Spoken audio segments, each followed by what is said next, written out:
B வகையான குறைகடத்தி அல்லது என் வகையான குறைகடத்தி எப்படி உண்டாக்குறதுன்னு தெரியும். ஆமா தானே? என் வகை குறைகடத்தி எப்படி ஆக்குறது? மூன்றாம் கூட்ட மூலகங்களை வந்து சிலிக்கானோட போடுறப்ப என்ன உருவாகும்? பியா என்ன? என்னங்கிறது நெகட்டிவ் டைப். அப்ப யாரு கூட இருக்கணும்? அதுல வந்து இலத்திரன்கள். இலத்திரன் கூட இருக்கணும்னு சொன்னா 3ஆம் கூட்டத்தை 4ஆம் கூட்டத்தோட போட்டா சரியா? எது போடணும்? 5ஆம் கூட்டம். ஒரு இலத்திரன் இருக்க ஒருத்தரை 5 இலத்திரன் உள்ள ஒருத்தரால ரீப்ளேஸ் பண்ணாதான் ஒரு இலத்திரன் எக்ஸ்ட்ரா வரும் இல்லையா? ஆமாண்ணா. ஒரு இலத்திரன் குறைஞ்ச 3ஆம் கூட்டத்தை கொண்டாந்து போட்டா ஒரு இலத்திரன் பற்றாக்குறை தான் வரும். அப்ப என்ன, ஒரு துளை தான் எக்ஸ்ட்ரா வரும். சரியா? அப்போ என் வகை குறை கடத்தியை உருவாக்குறதுக்கு என்ன பண்ணணும்? 4ஆம் கூட்டத்தோட 5ஆம் கூட்டத்தை மாசுபடுத்தணும். ஒரு பி வகை உண்டாக்குறதுக்கு 3ஆம் கூட்ட மூலகங்களை வந்து போடணும்னா. இப்போ பியும் உருவாக்க தெரியும், என்னும் உருவாக்க தெரியும். அது ரெண்டையும் கொண்டு உருவாக்கக்கூடிய ரொம்ப பயனுள்ள ஒரு எலக்ட்ரானிக் டிவைஸ் தான் இந்த பிஎன் சந்தின்னு சொல்றோம். சரியா? அதை பத்தி தான் நம்ம இன்னைக்கு படிக்க போறோம். இப்போ ஒரு சிலிக்கன் அல்லது ஜெர்மானியம் பளிங்க எடுத்து அதுல ஒரு அரைவாசிய பி வகையாக நம்ம என்ன செய்யணும்னு சொன்னால் நம்ம வந்து மாசுபடுத்தணும். அதாவது நான் சொல்றேன், இந்த பக்கம் உள்ள எல்லா இடத்தையும் பி வகையை மாசுபடுத்த போறேன். பி வகையை மாசுபடுத்தினா நம்மளுக்கு துளைகள் வரும் இல்லையா எக்ஸ்ட்ராவா? அந்த துளைகளை மட்டும் நான் வரைகிறேன்.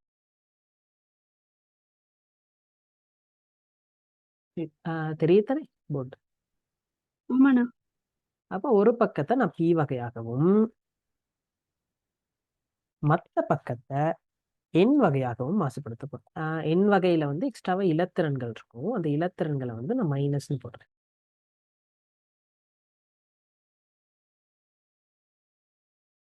சரியா? ஒரே பளிங்கு எடுத்து அதை பி வகையாகவும் எண் வகையாகவும் அரைவாசி பக்கங்கள் மாசுபடுத்துறோம்.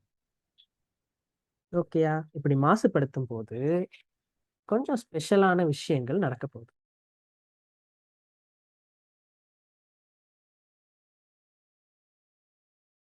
சரியா? இப்ப இதுல இந்த பக்கம் பி வகை,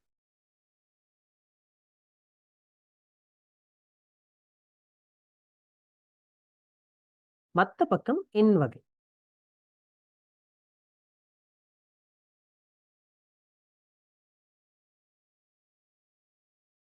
இப்படி மாசுபடுத்தி வைக்கப்பட்டிருக்க பளிங்கு தான் பிஎன் சந்தின்னு சொல்றது. சரியா? இதை வந்து நம்ம எலக்ட்ரானிக்ஸ்ல இந்த குறியீட்டின் மூலமாக குறிப்போம்.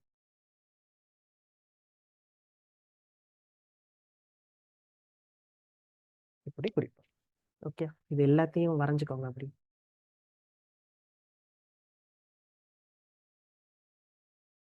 இதுதான் ஒரு பிஎன் சந்தி.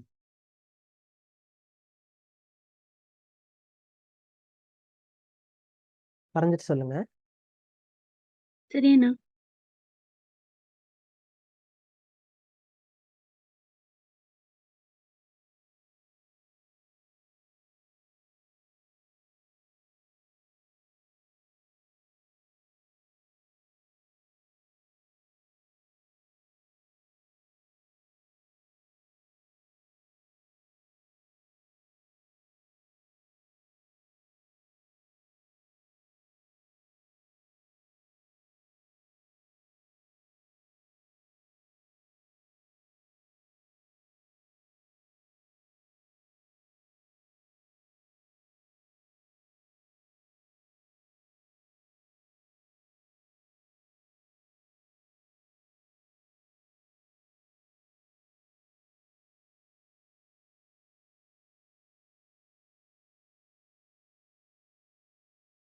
சரிண்ணா. சரி, இந்த இருவாயுட்டு மெக்கானிசம் அல்லது இது எப்படி செயற்படுவாரு அப்படின்னு பாக்குறதுக்கு முன்னுக்கு இது எப்படி உருவாக்கலாம் அப்படிங்கறத பத்தி நம்மளுக்கு தெளிவா தெரிஞ்சிருக்கணும். ஓகே, நம்ம ஒரு பி வகையான ஒரு குறை கடத்தியையும் என் வகையான குறை கடத்தியையும் எடுத்து அது ரெண்டையும் நடுவுல ஒன்னோட ஒன்று தொடுற மாதிரி வச்சால், இங்கேயும் டச் பண்ற மாதிரி வச்சால் பிஎன் சந்தி உருவாகுமான்னு கேட்டா உருவாகாது. அல்லது உருக்கி ஒட்டுனால் பிஎன் சந்தி உருவாகுமான்னு கேட்டா உருவாகாது. இது எப்படி உருவாக்கணும்னு சொன்னால், ஒரு உள்ளீட்டு குறைகடத்தி சாளகத்தை அப்படியே எடுத்து ஒரு அரைவாசியை பி வகையாக மாசுபடுத்தணும், இன்னொரு அரைவாசியை என் வகையாக மாசுபடுத்தணும். அப்படி மாசுபடுத்தும் போதுதான் ஒரு பிஎன் சந்தி இருவாயு உருவாகும். சரியா? அப்ப அந்த விஷயத்த நம்ம நோட் பண்ணிப்போம். கீழே எழுதுங்க. ஒரு அரைப்பகுதி பி வகையாகவும் ஒரு அரைப்பகுதி பி வகையாகவும்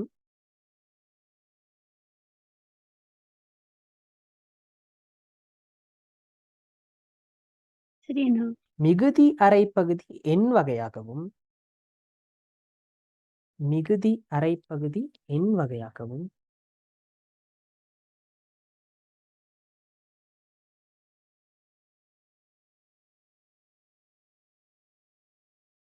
மிகுதி அரைப்பகுதி என் வகையாகவும்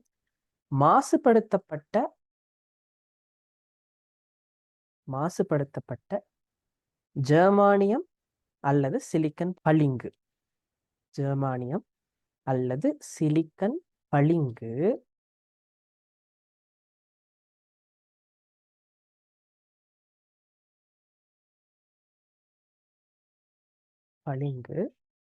ஒரு பிஎன் சந்தி இருவாயு ஆகும்.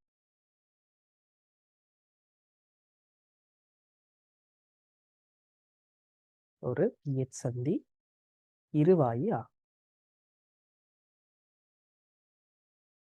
சரி அண்ணா. அடுத்த பாயிண்ட் எழுதிக்கோங்க. பி மற்றும் என் வகை குறைகடத்திகள் இரண்டை பி மற்றும் என் வகை குறைகடத்திகள் இரண்டை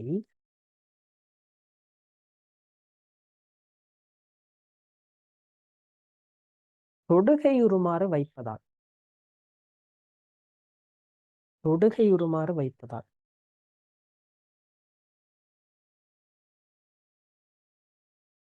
அல்லது உருக்கி இணைப்பதால்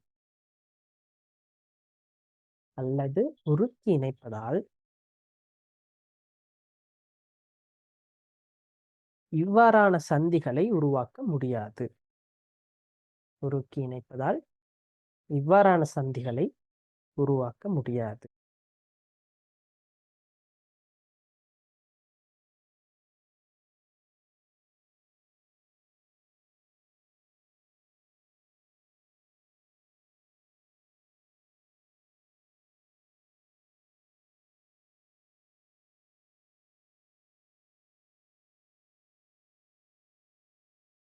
சரி அண்ணா.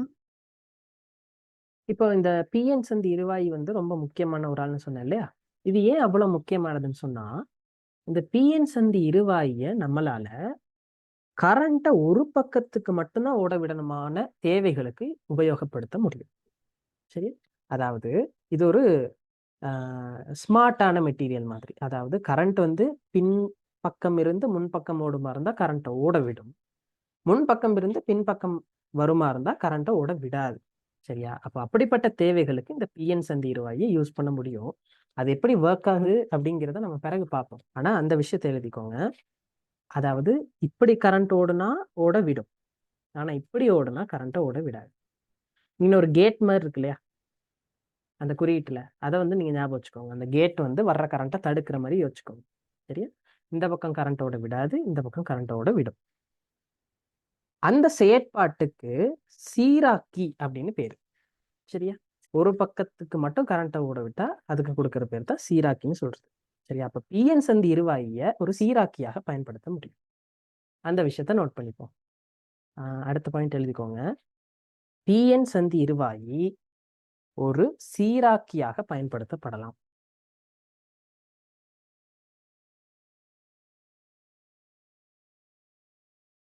பிஎன் சந்தி இருவாயி ஒரு சீராக்கியாக பயன்படுத்தப்படலாம்.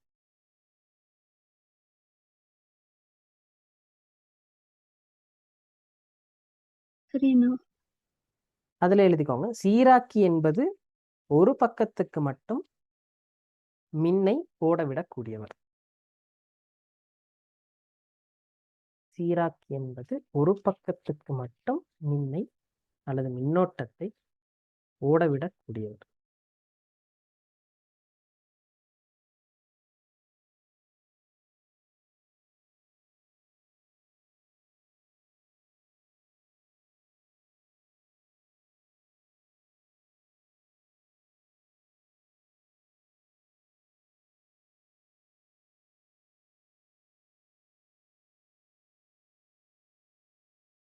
சரிண்ணா.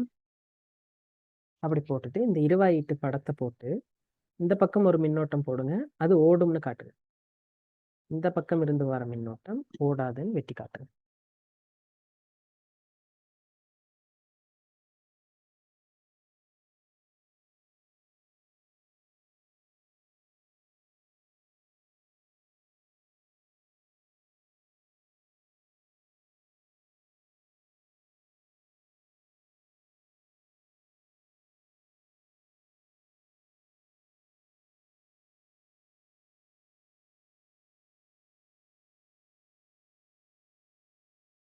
சரிண்ணா. ஓகே, இப்பதான் முக்கியமான ஒரு பகுதி. சரியா? இதை வந்து தெளிவா கவனிங்க. கவனிச்சுட்டு அதுக்கப்புறம் நம்ம நோட்டு எழுதுவோம். இப்போ இந்த பிஎன் சந்தியை உருவாக்கியாச்சு இல்லையா? ஒரு பக்கம் பார்த்தா பி வகை இருக்கு, இன்னொரு பக்கம் என் வகை இருக்கு. ஒரு பக்கம் சுயாதீன இலத்திரன் எண்ணிக்கை கூட, இன்னொரு பக்கம் சுயாதீன இலத்திரன் பற்றாக்குறை. இ வகையில பற்றாக்குறையா இருக்கும், என் வகையில சுயாதீன இலத்திரன்கள் கூடவா இருக்கும். சரி, அவங்க ரெண்டு பேரையும் ஒன்னோட ஒண்ணு பக்கத்து பக்கத்துல தொடுற மாதிரி வச்சிருக்கேன். என்ன நடக்கும்னு நினைக்கிறீங்க? துளைகள்ல இலத்திரன்கள் நிரம்பும். துளைகள்ல இலத்திரன்கள் நிரம்பும். அதாவது பக்கத்து பக்கத்துல தானே இருக்காங்க. இங்க இருக்க இலத்திரன் இங்கேயோட வந்து இதுல விழும். ஆமாதானே? இப்படி வந்து அதே மாதிரி என்ன நடக்கும்? இப்படி விழும். ஓகே, இப்படி விழும்போது இந்த பக்கம் ஒரு ரேஞ்ச் இருக்குன்னு வச்சுப்போம். இப்படி ஒரு ரேஞ்ச். அதே மாதிரி இந்த பக்கம் இப்படி ஒரு ரேஞ்ச் இருக்கு. நீங்க வந்து இன்னொரு படமா போட்டு அதுல இந்த மார்க் பண்றதெல்லாம் மார்க் பண்ணுங்க. சரியா? நான் இதே படத்துல வருது, நீங்க இன்னொரு படமா போடுங்க. ஏன்னா இதுல நம்ம நிறைய பகுதிகள் வந்து குறிக்க போறோம். இதுலயே குறிக்க போன மாதிரி இருந்தா கொஞ்சம் அசிங்கமாகிடும். நம்ம புதுசா ஒரு படம் போடுறோம். பெருசா போட்டுக்கோம்.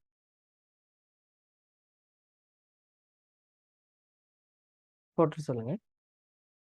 சரிண்ணா.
சரிண்ணா.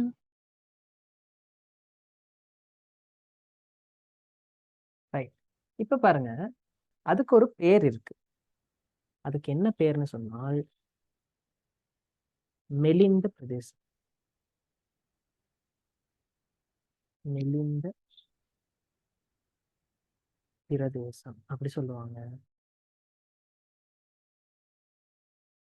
அல்லது வரிதாக்கட் பிரதேசம் சொல்லுவாங்க.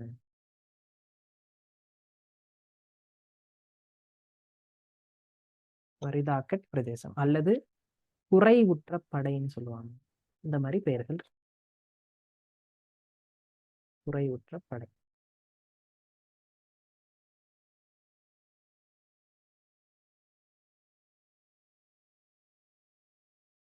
போட்டீங்களா? ஆமாண்ணா. ஓகே. இப்போ இந்த பிஎன் சந்தி நம்ம உருவாக்குன உடனே கணப்பொழுதுல இந்த விஷயம் நடந்துரும். குயிக்கா நடந்து முடிஞ்சிடும்.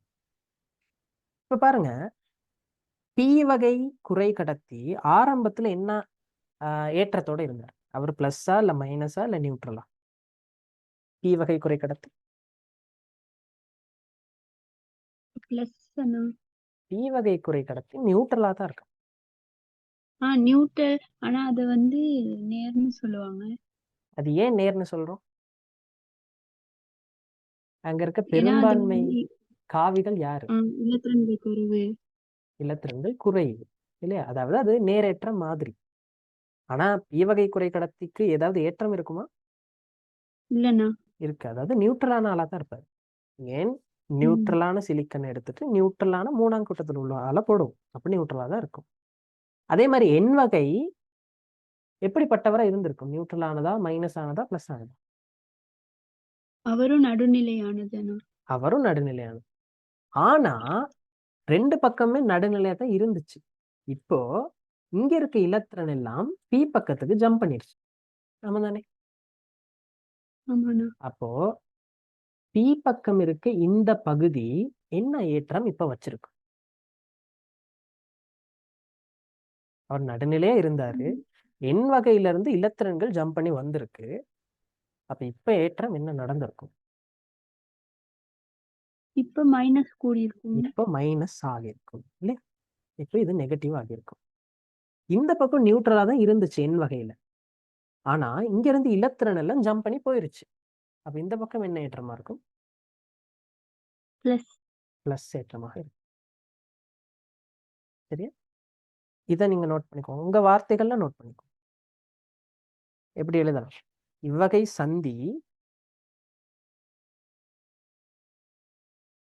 சந்தி உருவான கணப்பொழுதில் உடனடியாக நடக்கும். உருவான கணப்பொழுதில்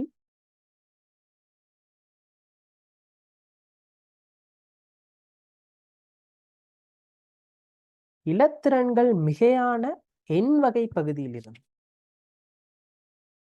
இலத்திரன்கள் மிகையான என் வகை பகுதியிலிருந்து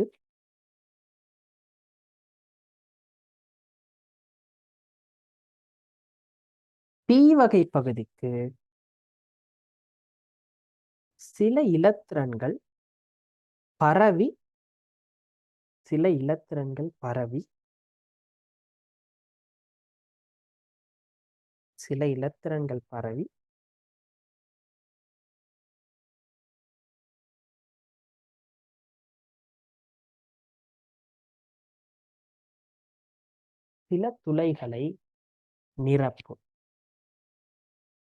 சில துளைகளை நிரப்பும்.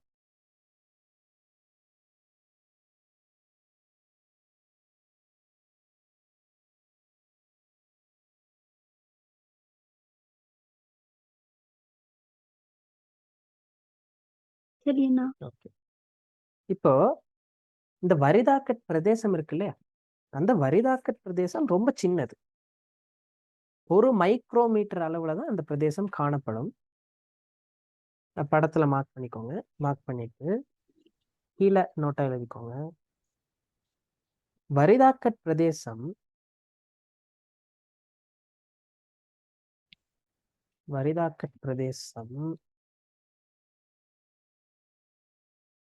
அண்ணளவாக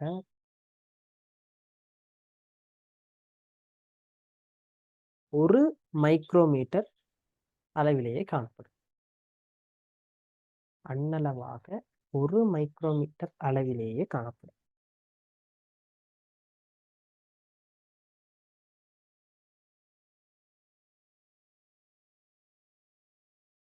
சரி. அடுத்த பாயிண்ட் என்ன சொல்லணும்? ஆரம்பத்தில் நடுநிலையாக இருந்த பி வகை குறை கடத்தி இல்லாட்டி பி வகை பகுதின்னு போடுங்க. ஒரே குறை கடத்தியை தானே 2 விதமா மாசுபடுத்தி வச்சிருக்கோம். அப்போ பி வகை பகுதி, ஆரம்பத்தில் நடுநிலையாக இருந்த பி வகை பகுதி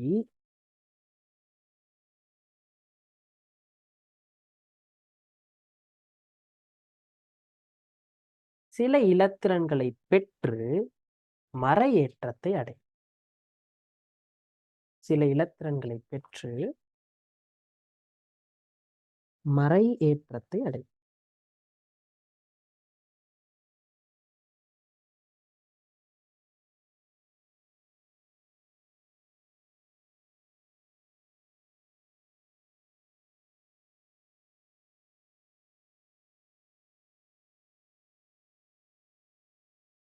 சரி அண்ணா. இதேபோல் நடுநிலையாக இருந்த எண்வகை பகுதியில்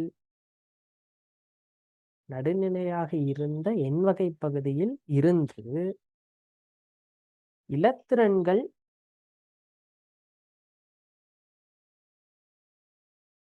செல்வதால்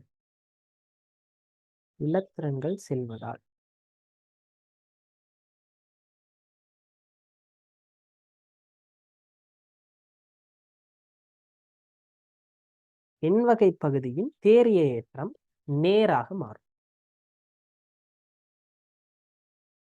எண்வகை பகுதியின் தேரிய ஏற்றம் நேராக மாறும்.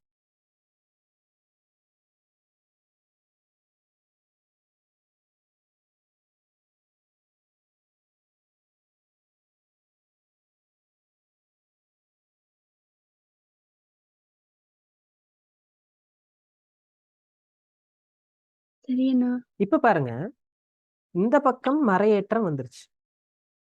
இந்த பக்கம் மறையேற்றம், இந்த பக்கம் தேரிய ஏற்றம் நேர் இல்லையா?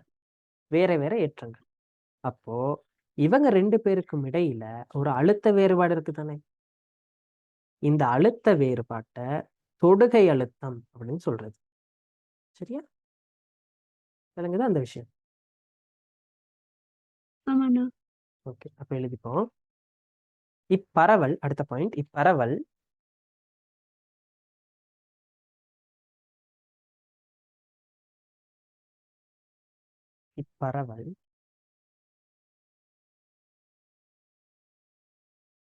சந்திக்கு குறுக்கே ஒரு அழுத்த வித்தியாசத்தை ஏற்படுத்தும்.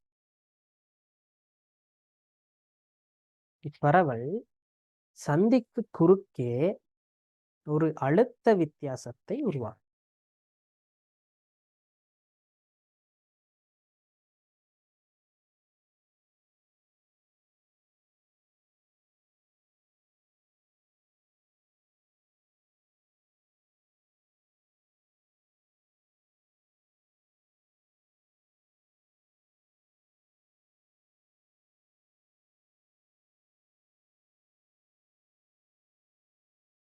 சரி அண்ணா. இது தொடுகை அழுத்தம்.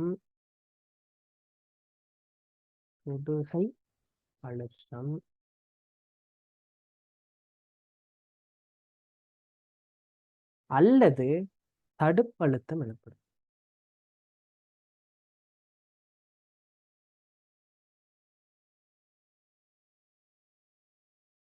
தொடுகை அழுத்தம் அல்லது தடுப்பு அழுத்தம் எனப்படும். தடுப்பு அழுத்தங்கிறது இங்கிலீஷ்ல பேரியர் பொட்டென்ஷியல்னு சொல்லுவாங்க.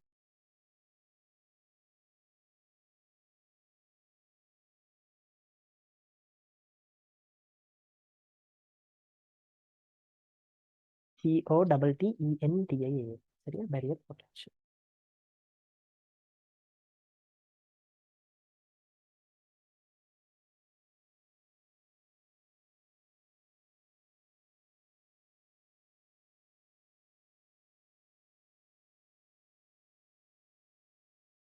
சரி அண்ணா.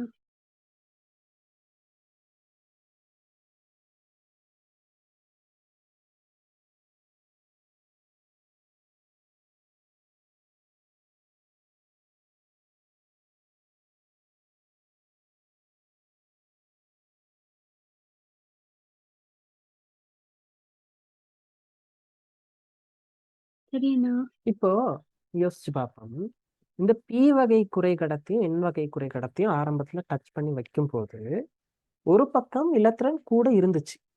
சரியா? ஆனா அவரு நடுநிலையா தான் இருந்தார். மத்த பக்கம் இலத்திரன் பற்றாக்குறை இருந்துச்சு. ஆனா அவரும் நடுநிலையா தான் இருந்தார். இலத்திரன் பற்றாக்குறையும் இலத்திரன் கூடுதலா இருக்கதும் கொஞ்சம் ஷேர் பண்ணிக்கிட்டு ஒரு அழுத்தம் வந்தாலும் பரவாயில்லைன்னு சொல்லி என்ன பண்ணாங்க, கொஞ்சம் பரவுனாங்க. அந்த பரவல் நடந்த பிரதேசம் தான் குறைவுற்ற படை.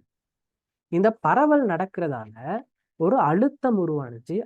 சரியா? இந்த பக்கம் தேறிய ஏற்றம் மைனஸ் ஆகவும், என் வகை பகுதியில தேறிய ஏற்றம் பிளஸ் ஆகவும் வருது.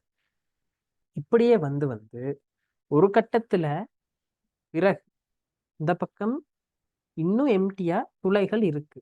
சரியா? மத்த பக்கம் எக்ஸ்ட்ராவா இலத்திரன்கள் இருக்கு. ஆனால் ஒரு அழுத்தம் வந்தா இந்த மைனஸ் அந்த இலத்திரன்களை வர விடாது. ஆமா தானே? மைனஸ் வந்து இன்னொரு மைனஸ் வர்றதை அனுமதிக்குமா? இல்லண்ணா. அதே மாதிரி இந்த பக்கம் இருக்க பிளஸ் இந்த துளைகளை இந்த பக்கம் வர விடாத மாதிரி நம்ம யோசிக்கலாம். சரியா? அந்த டைம்ல உள்ள அழுத்தத்தை தான் நம்ம உண்மையிலேயே தடுப்பு அழுத்தம்னு சொல்றது. சரியா? அப்ப அதை நம்ம எழுதிப்போம். சந்தி ஏற்பட்ட சிறிய நேரத்திற்குள்ளே சந்தி ஏற்பட்ட சிறிய நேரத்துக்குள்ளேயே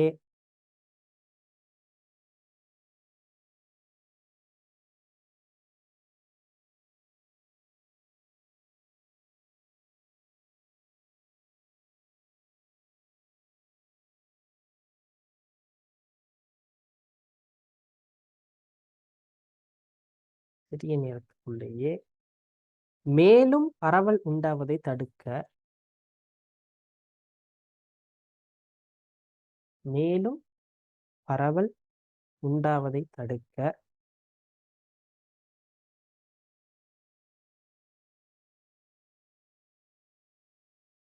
தடுக்க தொடுகை அழுத்தம் போதுமானதாக வந்துவிடும். போதுமானதாக வந்துவிடும். இந்நிலையில் உள்ள அழுத்தமே தடுப்பழுத்தம் எனப்படும். விளங்குதா அந்த விஷயம்? சரி, என்ன நடந்துச்சுன்னு ஃபுல்லா ஒருக்கா பார்ப்போம். அதாவது பிஎன் சந்தி ஒரு பக்கத்தை பி வகையாகவும் இன்னொரு பக்கத்தை என் வகையாகவும் மாசுபடுத்தி வைக்கிறோம். ஒரு சின்ன கணத்துக்குள்ளேயே பி வகையில வந்து இலத்திரன் பற்றாக்குறை, என் வகையில வந்து இலத்திரன் கூட இருக்கு. அப்ப அவங்க ரெண்டு பேரும் நியூட்ரலாக ட்ரை பண்ணுவாங்க. நியூட்ரல் ஆறதால ஒரு பக்கம் மைனஸும் இன்னொரு பக்கம் பிளஸும் உருவாகும். இந்த மைனஸும் பிளஸும் நியூட்ரலாக என்ன நடக்கும்? கூடிக்கிட்டே போகும். அந்த அழுத்தம் கூடிக்கிட்டே போகும். கூடிக்கிட்டே போய் ஒரு குறிப்பிட்ட அழுத்தத்துக்கு வந்த பிறகு அந்த பக்கம் இருந்து வர்ற இலத்திரன்கள் யாரையுமே வரவிட மாட்டார். இந்த பக்கம் மைனஸ் அழுத்தம். ஆமா தானே? அதுக்கு மேல இந்த பரவல் நடக்கிறது நின்றும். சரியா? அந்த டைம்ல என்ன அழுத்தம் இருக்கோ அதுதான் தொடுகை அழுத்தம்னு சொல்றோம். சரிதானே? ஓகேயா? சரி அண்ணா. ஓகே. அப்போ இதுல வந்து உங்களுக்கு மிஸ் ஆன பாயிண்ட்ஸ் எதுவும் இருந்துச்சுன்னா எழுதிக்கோங்க. விஷயத்தை விளங்கிக்கிட்டு நீங்க உங்க மொழி நடையில எழுதிக்கோங்க.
இப்ப இந்த தொடுகை அழுத்தம் இருக்கு இல்லையா? தொடுகை அழுத்தம்ங்கிறது என்னது? இந்த பக்கம் வர்ற மைனஸுக்கும் இந்த பிளஸுக்கும் இடையிலான அழுத்த வேறுபாடு தான் தொடுகை அழுத்தம்.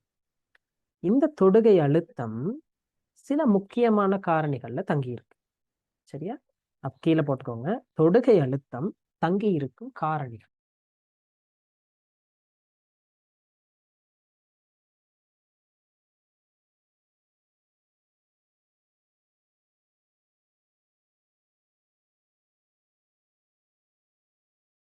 சரி அண்ணா. முதலாவது அந்த பளிங்கு என்ன மூலகம்ங்கிறதுல தங்கியிருக்கும். அதாவது அது சிலிக்கனா இல்ல ஜெர்மானியமா இல்லைன்னா வேற எதுவுமா அப்படிங்கிறதுல தங்கியிருக்கு. அப்போ 1வது போட்டுக்கோங்க, பளிங்கின் மூலகம்.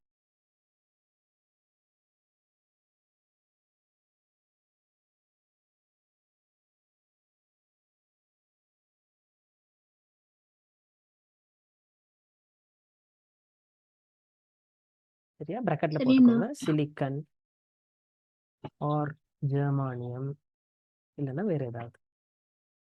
அந்த மூலகத்துல தங்கியிருக்கு. அடுத்தது வெப்பநிலையில தங்கியிருக்கும். வெப்பநிலை எப்படி வெப்பநிலையில தங்கும்?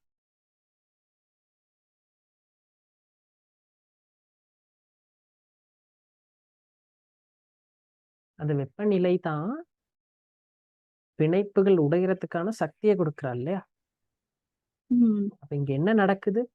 இலத்திரன்கள் போய் போய் துளைகள்ல விழுந்து நியூட்ரல் ஆகும். கூட சக்தி இருந்தா அது நடக்கிறது கம்மியாகும் இல்லையா? எக்ஸ்ட்ராவா பிணைப்புகள் உடையத்தான் ட்ரை பண்ணும். ஆகவே அப்படி வெப்பநிலை பாதிப்பை ஏற்படுத்தும். 3வது விஷயம் என்னன்னு சொன்னால் மாசுபடுத்தப்பட்ட அளவு. மாசுபடுத்தப்பட்ட அளவு.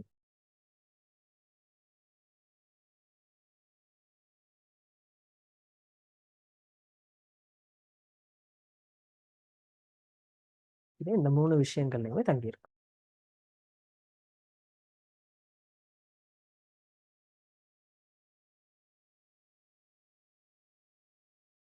சரி அண்ணா. சரியா? இந்த தடுப்பழுத்தம் சாதாரணமா 0.1 வோல்ட் வரிசையில் காணப்படும். சரியா? எழுதிக்கோங்க. இவ்வழுத்தம் பொதுவாக 0.1 வோல்ட் வரிசையில் காணப்படும். 1 வோல்ட் வரிசையில் அப்படின்னு சொன்னா 0.1 0.5 அந்த மாதிரி ஒரு தசமதானத்துக்கு இருக்கு. 1 வோல்ட் வரிசையில் காணும்.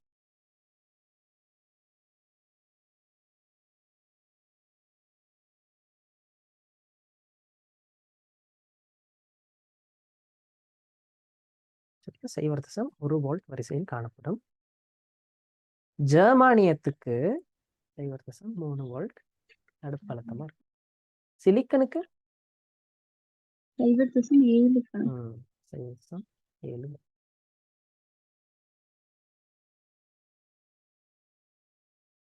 சில கேள்விகள்ல இதை 0.2 வோல்ட்னு தந்திருக்காங்க, இதை 0.6 வோல்ட்னு தந்திருக்காங்க. அப்படி இல்லாம பொதுவா சிலிக்கன் சொன்னா 0.7 தான். அவங்க ஸ்பெசிஃபிக்கா மென்ஷன் பண்ணியிருந்தா அவங்க தர்ற வேல்யூ வச்சுட்டு கேள்வி செய்யலாம்.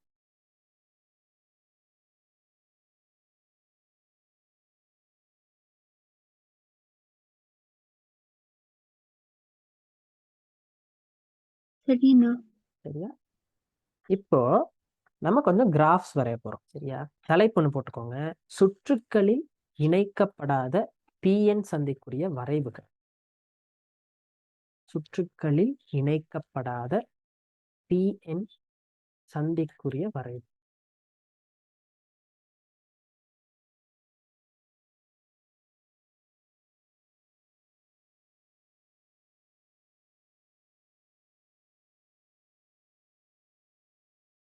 சரியா? இது ஒரு ஃபுல் பேஜ்ல போட்டாலும் நல்லா. ஏன்னா ஒண்ணுக்கு கீழே ஒண்ணா 2-3 கிராஃப்ஸ் வரைய போறோம். அப்போ ஒரு முழு பேஜ்ல போட்டுக்கிட்டா நல்லா. சரி அண்ணா. சரி, நீங்க என்ன பண்ணுங்கன்னு சொன்னால், இப்படி ஒரு பிஎன் சந்தி வரைவோம்.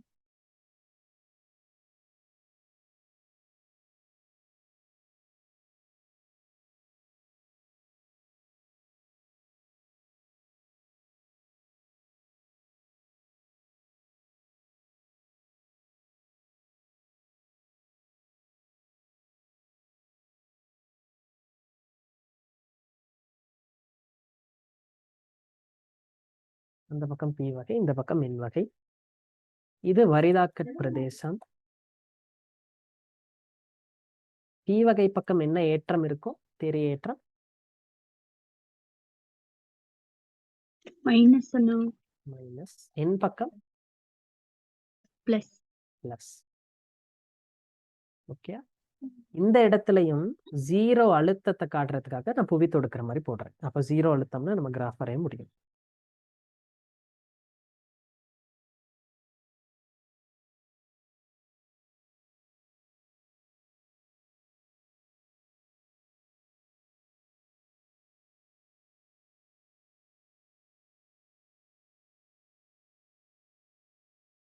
சரி அண்ணா.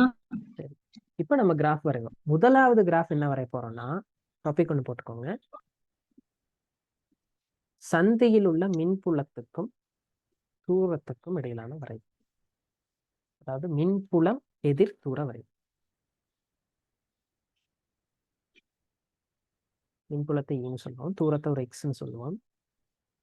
வரைவு. சரியா? இந்த பக்கம் எக்ஸ் பிளஸ், இந்த பக்கம் தான் எக்ஸ் இருக்கு. ரைட்டா? கிராஃப் வரப்போகுது.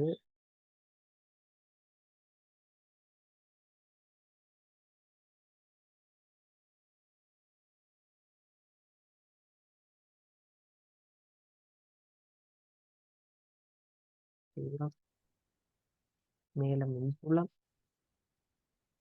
இதுதான் அந்த வரிதாக்க பிரதேசம். அதே மாதிரி இந்த பக்கம் இருக்கும். சரியா? நீங்க தான் வரைய போறீங்க, இப்படி வரையணும்னு சொல்ல போறீங்க.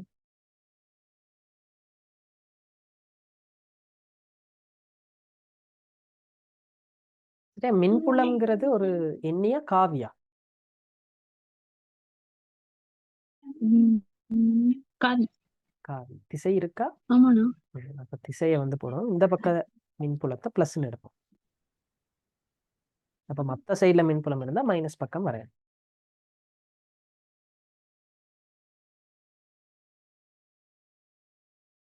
போட்டீங்களா? கிராஃப்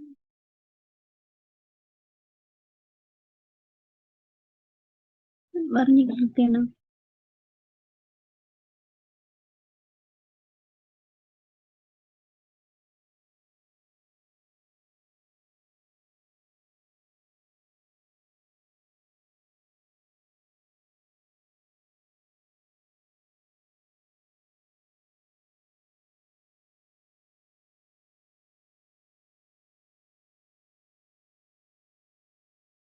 சரியண்ணா. ஓகே. இப்ப இதுல எந்த பகுதியில மின்புலம் இருக்கும்?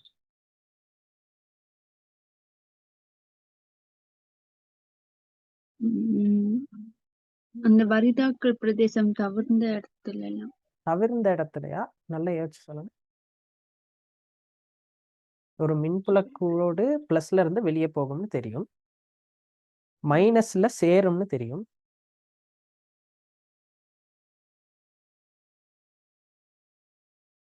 இது ஒரு தனியாக்கப்பட்ட ஏற்றம் இல்லை, முடிவிலி வரைக்கும் கோடு போறதுக்கு.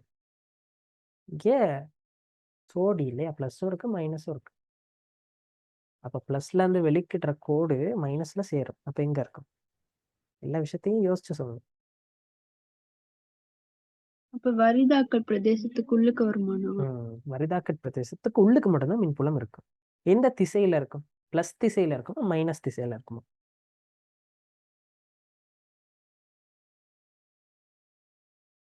பிளஸ்ல இருந்து மைனஸ் போகுது. ஆமா, பிளஸ்ல இருந்து மைனஸ் போகுது. அப்ப மின்புலம் என்ன வரும்? இந்த பக்கம் இருந்ததுன்னா பிளஸ் மின்புலம்,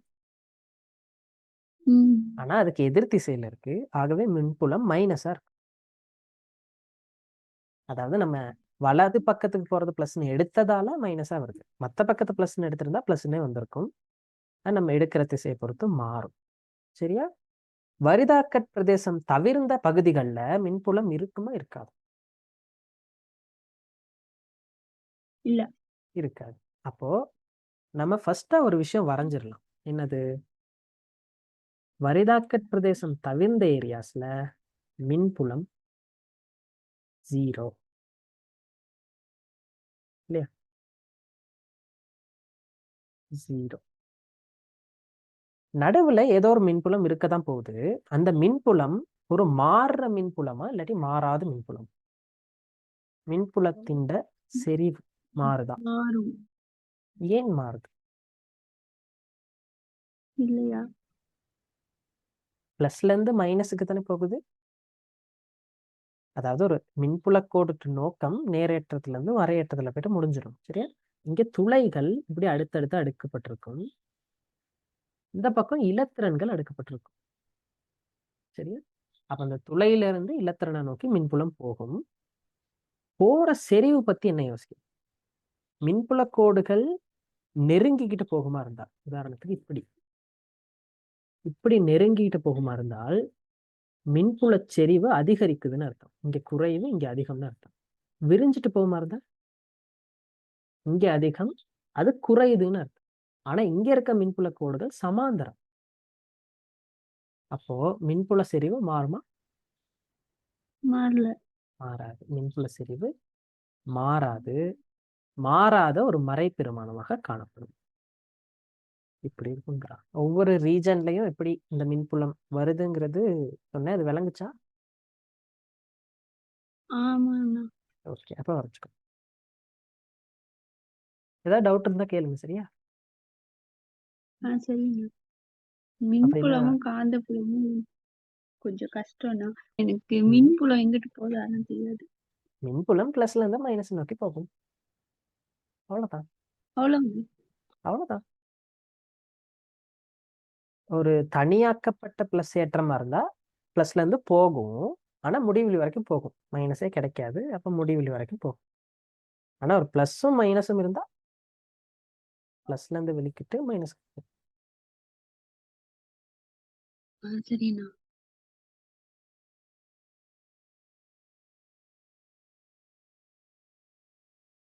சரி, நீங்க இதே ஒரு நோட்டா போட்டு வச்சுக்கோங்க. இப்படி ஒருங்குற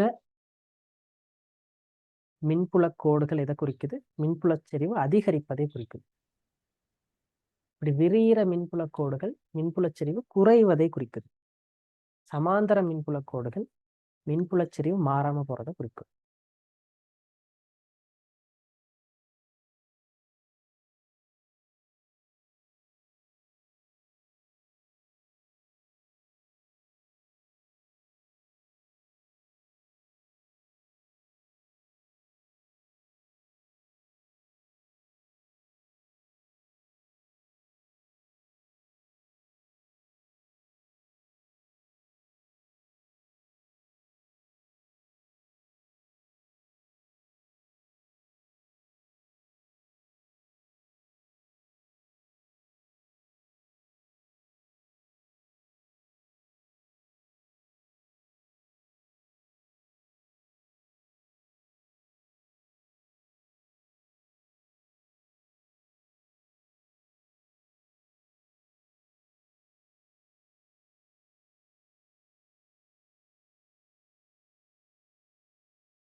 சரிண்ணா. சரியா? இப்போ ஆமாண்ணா. அடுத்த கிராஃப் பார்ப்போம்.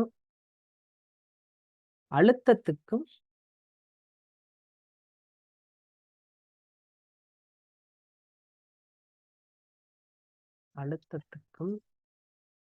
தூரத்துக்கும்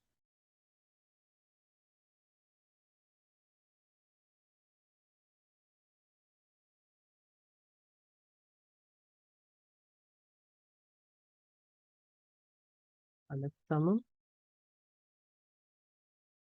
தூரம்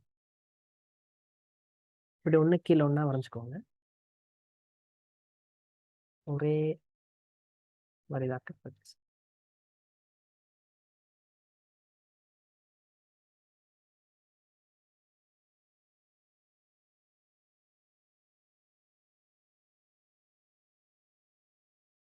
வரைஞ்சிட்டேண்ணா. சரி. இப்போ இந்த வோல்ட்டுக்கும் தூரத்துக்கும் இடைப்பட்ட கிராஃப் எப்படி வரும் யோசிக்க முடியுமா? இந்த பக்கம் என்ன வோல்ட்? இங்கிட்டு மறை அழுத்தம். அங்கிட்ட மறை அழுத்தம் இருக்கும். ஆனா இதை என்ன பண்ணி வச்சிருக்கோம்? புவித்தொடுப்பு. அப்ப என்ன அழுத்தம்? புவித்தொடுப்பு செஞ்சா 0 ஆகிரும். எந்த அழுத்தமா இருந்தாலும் அதை கிரவுண்ட் பண்ணி விட்டா 0 ஆகிடும். அப்ப இந்த பக்கம் சரிண்ணா. புவித்தோடத்தை தானே வச்சிருக்கோம். அப்ப இந்த பக்கம் என்ன அழுத்தம் இருக்கும்? 0. 0. அப்ப அந்த 0 அழுத்தம் தான் இந்த எல்லா ஏரியாக்குள்ளேயும் 0 அழுத்தம் தான் இருக்கும். ஏன்னு சொன்னால் இங்க துளைகள் இருக்கு இல்லையா? ம். இந்த துளைகள் எல்லாமே இலத்திரனை எதிர்பார்த்து நிக்குது. ஆனா இதை நம்ம புவிக்கு தானே தொடுத்து வச்சிருக்கோம். புவிங்கிறது ஒரு மிகப்பெரிய ஏற்ற வங்கி மாதிரி, அதுகிட்ட எவ்வளவு தாராளமா இருக்கு. அப்ப நம்ம இதை கொண்டு போயிட்டு புவியோட தொடுத்து விட்டால் இவருக்கு தேவையான இலத்திரன்ல இங்க இருந்து ஓடி வரும், புவியில இருந்து ஓடி வரும்.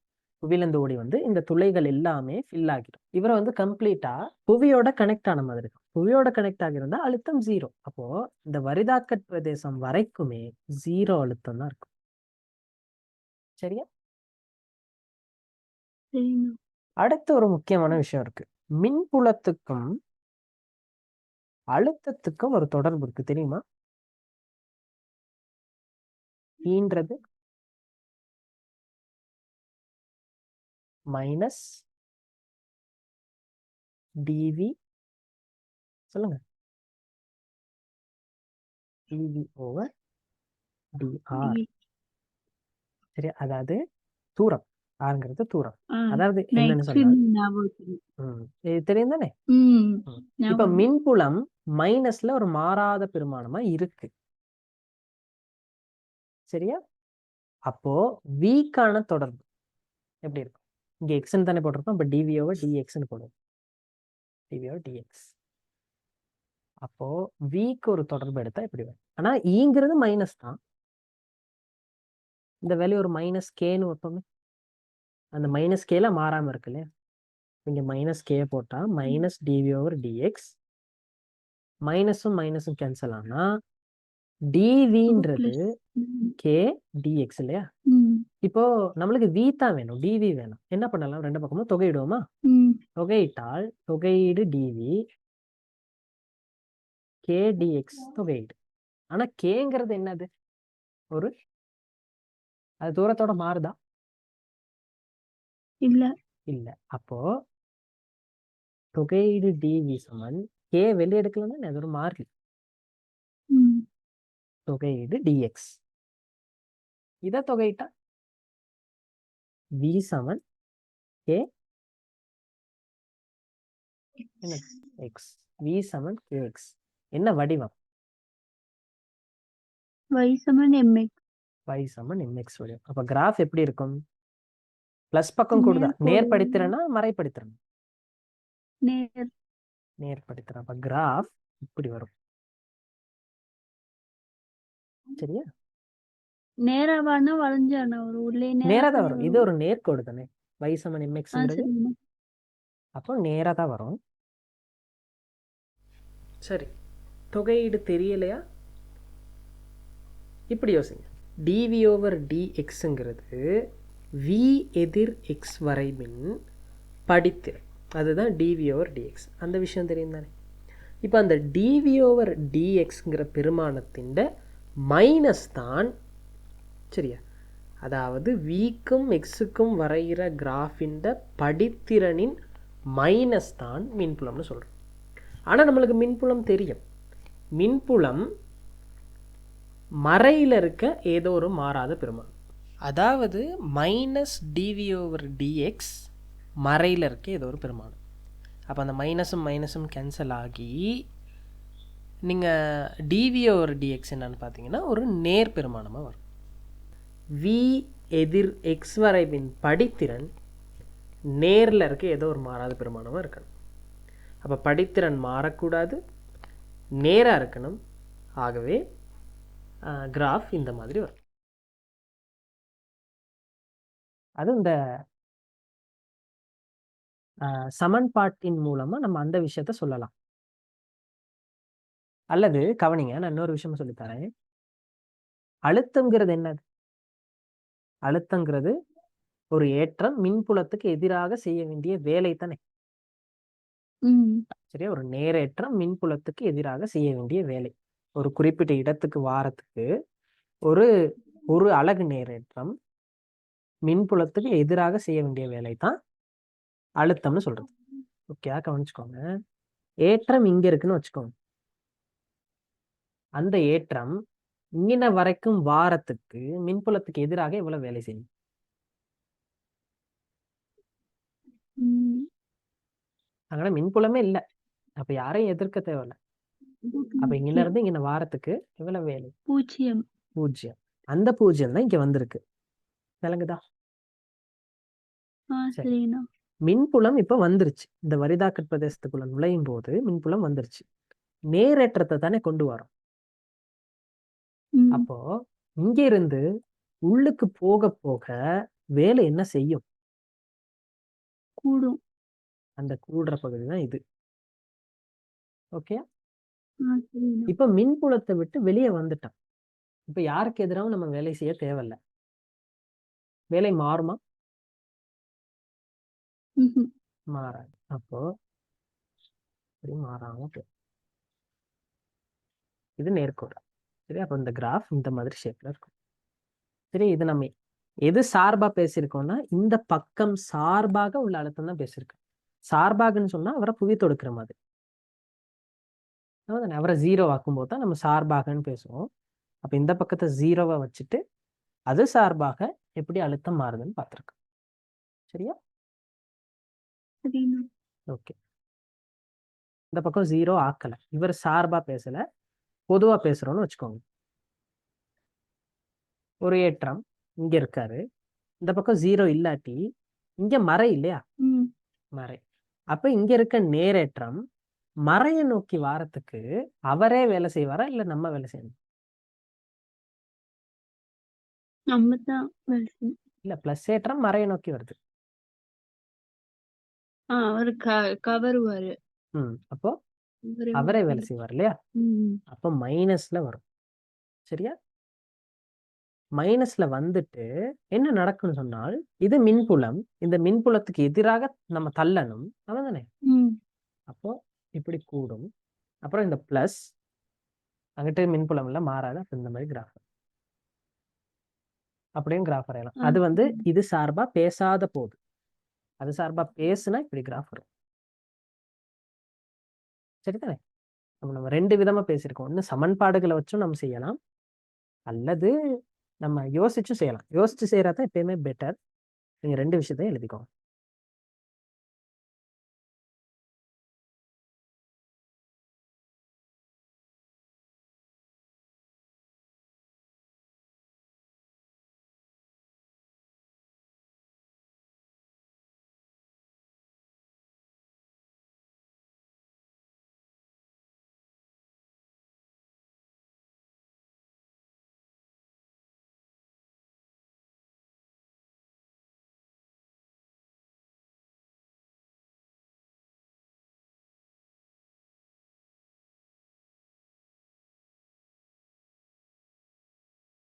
ஓகே, இன்னொரு கிராஃபும் பார்ப்போம். நம்ம அதோட முடிப்போம். என்னன்னா ஏற்ற அடர்த்திக்கும் தூரத்துக்கும்.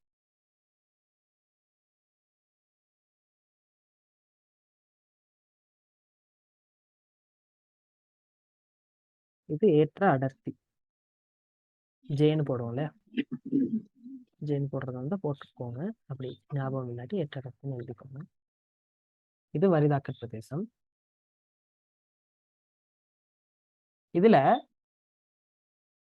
பிஎன் சந்தியில இந்த பக்கம் ஏதாவது ஏற்றம் இருக்குமா?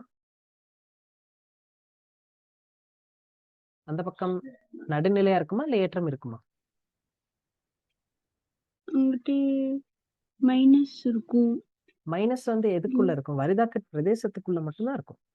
ஆமா தானே? இங்க தானே இலத்திரன்கள் வந்து விழுந்துச்சு. அப்ப இதுக்குள்ள மட்டும்தான் மைனஸ் இருக்கும். இந்த பக்கம் எல்லாம் நடுநிலையா தான் இருக்கும். அதே மாதிரி இந்த பக்கம் இருந்த இலத்திரன்கள் தான் போயிட்டு விழுந்துச்சு. அப்ப இந்த ஏரியா வந்து பிளஸ்ஸா இருக்கும். இது நடுநிலையா இருக்கும். அப்போ ஏற்ற அடர்த்திக்குரிய கிராஃப் இப்படி வரும்.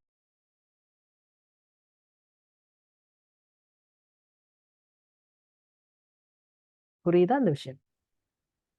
ஆமாண்ணா. இதுல சொன்ன விஷயம் ஏதாவது கஷ்டமா? இல்லண்ணா. ஞாபகம் இல்லை இல்லையா? ஞாபகம் இல்ல. நம்மளுக்கு இந்த பழைய விஷயங்கள்லாம் ஞாபகம் இருந்திருந்தா லேஸ் தானே.